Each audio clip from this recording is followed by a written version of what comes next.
အိမ်တိမ်မှာပေါက်ပန်းဖြူပေါက်ပန်းနေပင်ရှိတယ်ဆိုလို့ရှိရင်မိသားစုကျန်းမာရေးအတွက်အရန်ကိုအသုံးဝင်နေပါတယ်နော်။ဘာဖြစ်လို့လဲဆိုလို့ရှိရင်ဒီပေါက်ပန်းရဲ့အသီးအစစ်အမြင့်အပွင့်အရွက်တွေအားလုံးကအရန်ကိုစိဘက်ဝင်နေလူတော်တော်များများသိကြတာကပေါက်ပန်းအနီကပို့ပြီးတော့စိဘက်ဝင်နေဆိုပြီးတော့ပြောကြတယ်။တကယ်ကြာပေါက်ပန်းအဖြူရောအနီရောနှစ်မျိုးစလုံးကစိဘက်ဝင်နေအာနိတိချင်းကအတူတူပါပဲနော်။ဘာကွာသွားလဲဆိုလို့ရှိရင်ပေါက်ပန်းအဖြူကကြတော့အမျိုးသားတွေပန်းသေးယောဂရှိတယ်ဆိုလို့ရှိရင်အဲ့ပေါက်ပန်းအဖြူရဲမှာအရည်ကိုကြိုပြီးတော့တောက်ပါပျောက်စီပါတယ်အနီးကြတော့စိတ်ကြယောဂတွေစိတ်ကနာမငြိမ်တာတွေစိတ်ဖိစီးတာတွေအထူးတက်တာပျောက်ကင်းစေတယ်ဒါလေးပဲကွာသွားတာပေါ့နော်ပေါက်ပန်းမင်ကကြတော့အေးပြီးတော့ကြတော့လေကိုပွားစီပြီးတော့ခါတက်အရသာရှိတယ်သွေးကိုတန်ပြီးတယ်နောက်တစ်ခါဒီပေါက်ပန်းကိုဘလူတွေသုံးကြလဲဆိုလို့ရှိရင်သူ့ရဲ့မှာအရွက်ပေါ့နော်အပွင့်အဲ့ဒါတွေကိုဖြောပြီးတုပ်စားကြတာများတယ်အပေါင်းကြော်စားလို့ရတယ်နီးမျိုးစုံနဲ့ပေါ့နော်ကြော်စားချက်စားလို့ရပါတယ်ရှင်အဲ့လိုချက်တယ်ဆိုလို့ရှိရင်ပျောက်ကင်းနိုင်တဲ့ယောဂတွေကကြတော့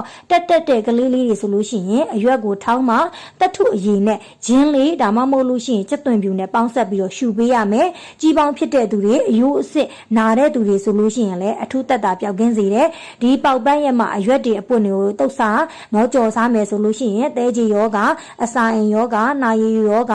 အဲ့ဒါတွေလည်းပျောက်တယ်အဖျားကြီးတာတွေလည်းတက်တာတယ်ထူးအောင်တာတွေအဆုပ်ယောဂတွေနှလုံးယောဂတွေကိုလည်းတက်တာပျောက်ကင်းစေပါတယ်နှလုံးအတွက်အထူးကောင်းတယ်ပေါ့နော်နှလုံးငြိမ်ပါတယ်အပွင့်ကိုအရင်ညစ်ပြီးတော့မျက်စင်းခတ်ပေးမယ်ဆိုလို့ရှိရင်လည်း